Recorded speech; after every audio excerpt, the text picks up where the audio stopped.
because sometimes many of these performance issues are based on the right command. So we are going to work on it to ensure that we eliminate that gang and other urban gangs in Mombasa and a few other towns that are suffering the same problem. Robert Mbui.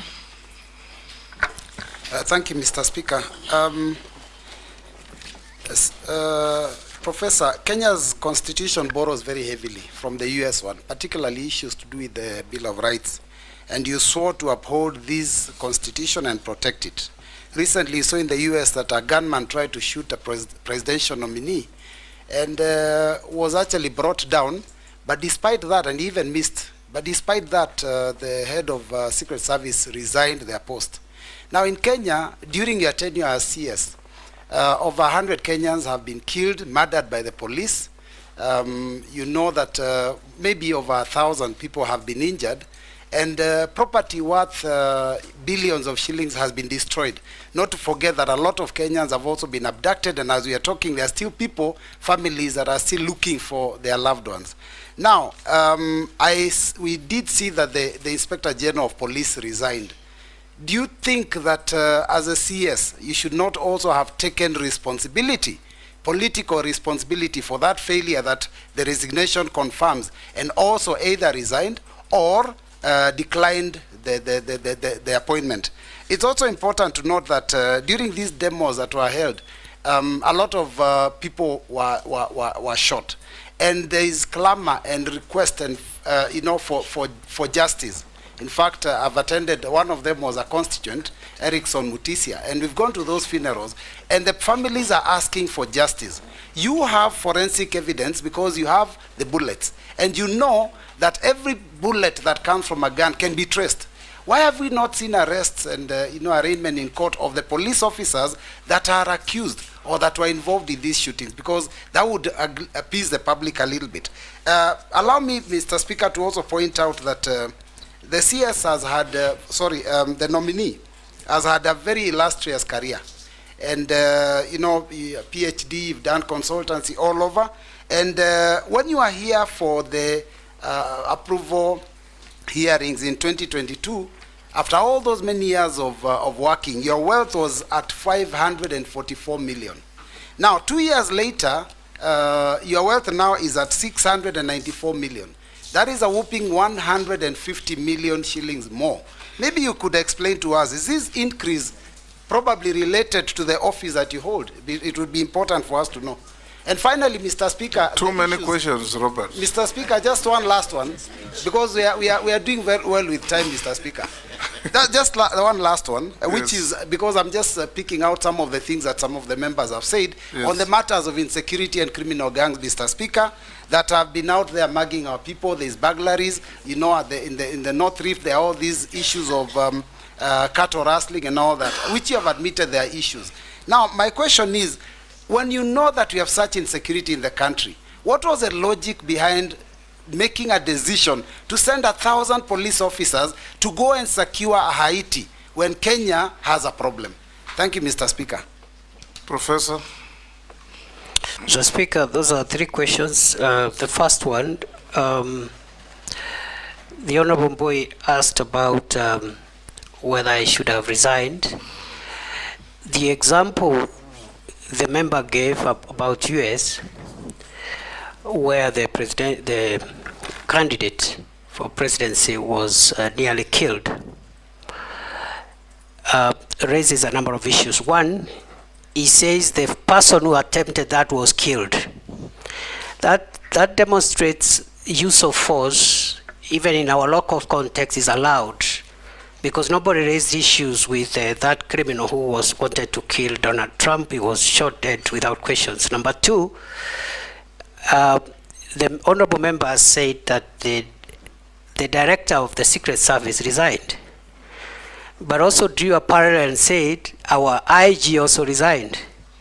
The minister did not resign in the US. I don't know why the Kenyan minister must resign. And nobody asked the minister to resign, because ministers don't instruct operations, they instruct policy. I can only resign if my policy instruction is unconstitutional or illegal. Then, on the question of those unfortunate incidents when Kenyans lost their lives and the quest for justice, I strongly believe that there must be justice and every death that occurred must be accounted for. However, Mr. Speaker, the process of putting together criminal investigations, including forensic evidence, is not something that can be done, can be rushed. It takes a bit of time all over the world, not just in Kenya. I believe IPOA should help the country to get closure, and I have promised, if I am reappointed, I'll encourage the collaboration and support and goodwill between IPOA and the police in terms of providing information so that justice is served. I have also been asked about my wealth, which has increased from 544 million to 694 million. It is true because, first let me start by saying that I have not benefited from any improper business. I have not done any business with government. Let's start from there. I have not applied for any tender by myself, by proxy, by relative, or by anybody. Mr. Speaker, before I was appointed, my wealth was at 544 million. I said at that time, which I still do now, that I have run a business, which today I do not participate in that business. I don't practice law, but my law firm is alive and working, and much of that revenue has actually come through the revenue from my law firm, which is still active but being managed by other people. I think all my salary and allowances have been spent in paying bills.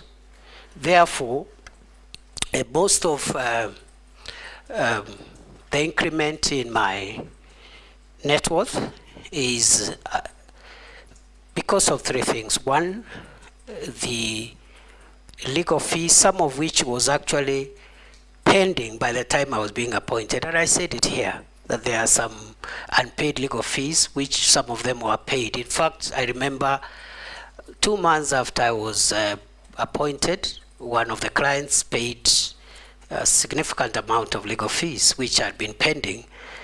Other than that, I do small businesses and so forth and so on. None of my money has come from the public except the salary and the allowances that I'm entitled to.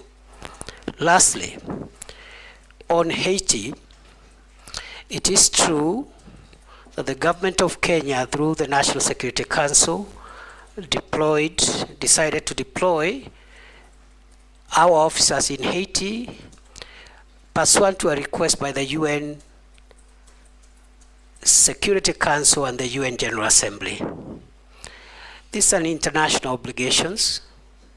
It has not affected our operations, and it is not true to say that since there are problems in Kenya, we cannot also do our international obligations, because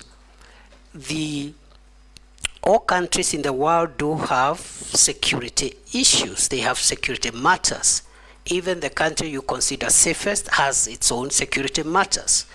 And therefore, it is a great honor for our officers to serve in Haiti. So far, they are doing a good job. I believe they will profile Kenya properly. They will bring honor to our country. And that deployment has not affected our operational capabilities. I submit. Thank you, Speaker.